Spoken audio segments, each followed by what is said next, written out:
Dibda, hello and welcome again to Kroeder Kroghen. Ha brasseran o tholen heddiw yn cyfran cysgyrth rag yn dego St. Perennis in Pensaeth and his Pasius. The major part of my programme today is about the St. Piran's Day March, which took place in Truro last weekend. And of course it's been the Cornwall Music Festival all week as well, and yesterday I was judging the singing in Cornish classes. But to go back to the St. Piran's Day March, St. Piran's Day, Dego St. Piran, has been celebrated on the 5th of March and Pimpers Mis Mirth for a long time by the hardy few, but more and more of late it has become a much more public event.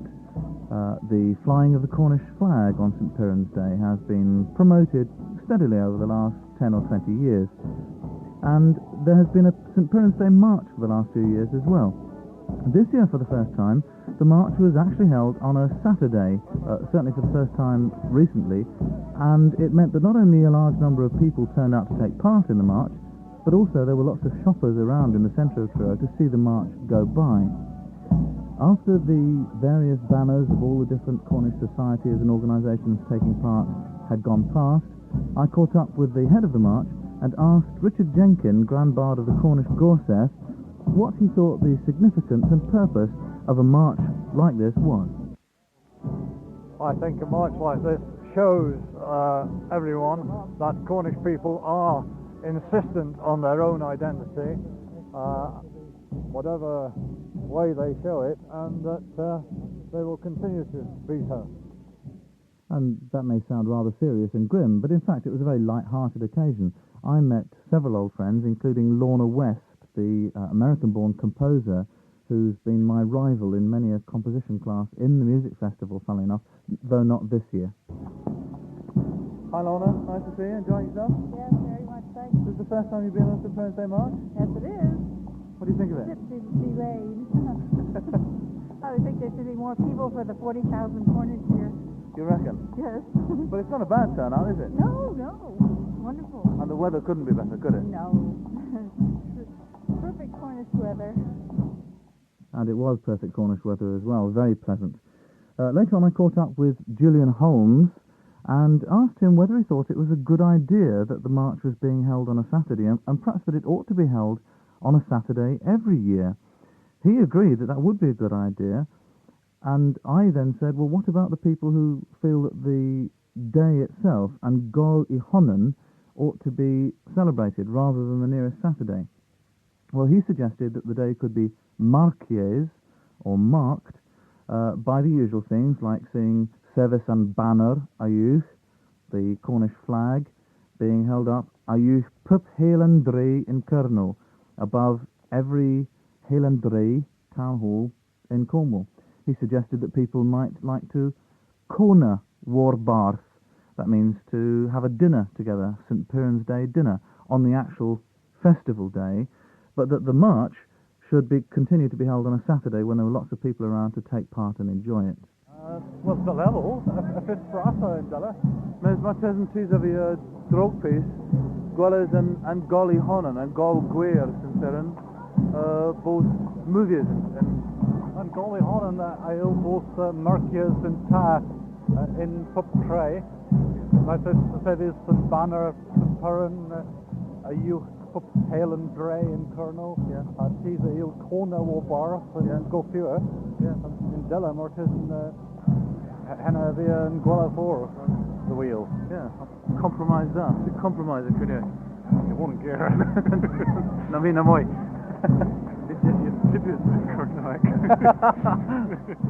And in case you didn't understand Julian's joke at the end, the point he was making was that there's no word in Cornish for compromise because there's no concept in Cornish for compromise, and I'm sure I don't agree with that. Moving on from Julian, I popped across to ask a bystander standing in the street, a Mr. Paul Hiley, what he thought of the procession going by. Hello, you're seeing this march going past. Have you any idea at all what it's about? Yes, it's to celebrate St. Piran's Day. Do you know anything about St. Piran? Cornish saint. And that's all you know? Yes. Do you yourself celebrate St. Piran's Day in any way? Only that we recognise that it is a special day for Cornwall. And you do think that is important? Yes. Yes. Do you come from Cornwall Yes. originally? So you're Cornish? Yes. Yeah. Have you always sort of taken a special note of St. Piran's Day? No, but then I've been away from Cornwall for a number of years. Ah. This is the first time for a number of years that the march has actually been held on a Saturday, so that there are lots more people around. Do you think that's a good thing? Excellent. Yeah. And you'd like to see the march made more of an event each year? Absolutely, yes. Good. Thanks very much. Pleasure. And Dennis Endine Ivell, who was the march organiser, a bard of the Cornish Gorseth, his bardic name is Andain, the man, gave me some further information about the man who provided, if you like, the idea for the march in the first place, St. Piran himself.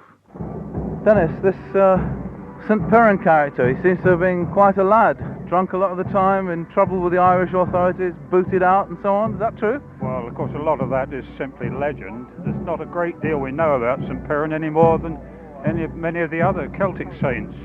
What do we actually know historically? Well, we know for certain that he founded various religious establishments in Cornwall. We know the main thing about him known is that he was the patron saint of tinners, and because of that was adopted as the patron saint of Cornwall itself.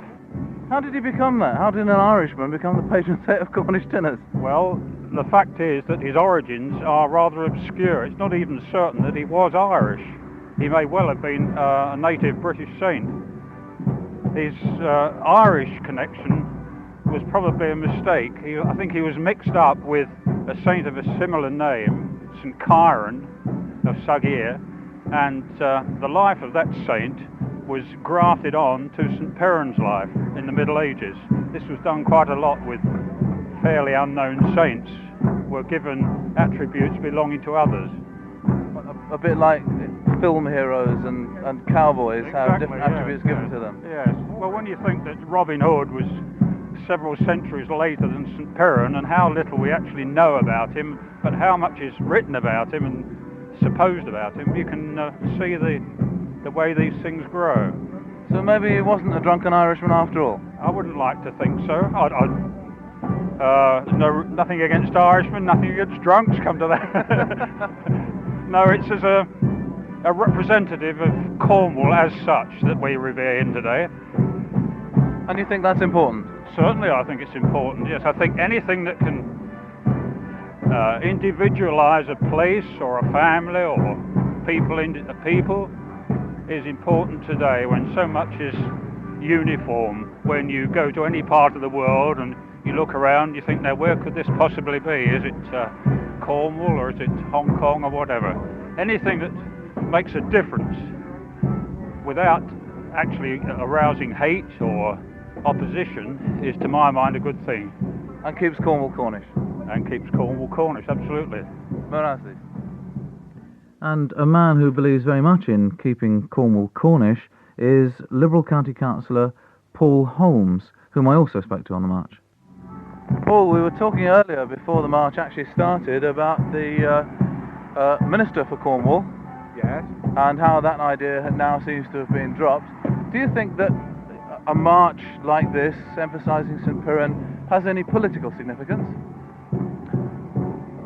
Only in the sense of being our national saint. He is therefore, shall we say, our head saint, and do you think something it makes we can look at.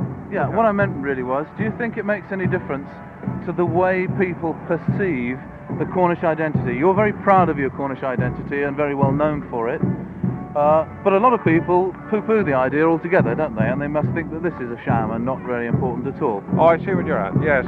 Well, of course, that way it may be political, but you have to bear in mind that all nations have a national saint. The fact that some Cornish people don't support their own national saint is unfortunate, but as far as I'm concerned, a little bit more education and they'll support it a lot more. I think it's being educated to think they're a part of England and St. George being their saint, when in fact they're not. I think it's a problem.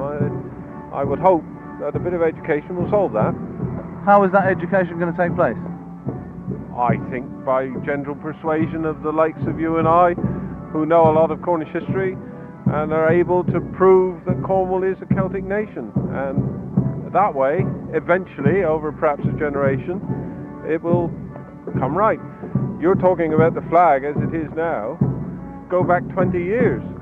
Hardly anybody heard of the St. Paris flag, but today, most people know about it, even though they may not necessarily agree that he's a national saint.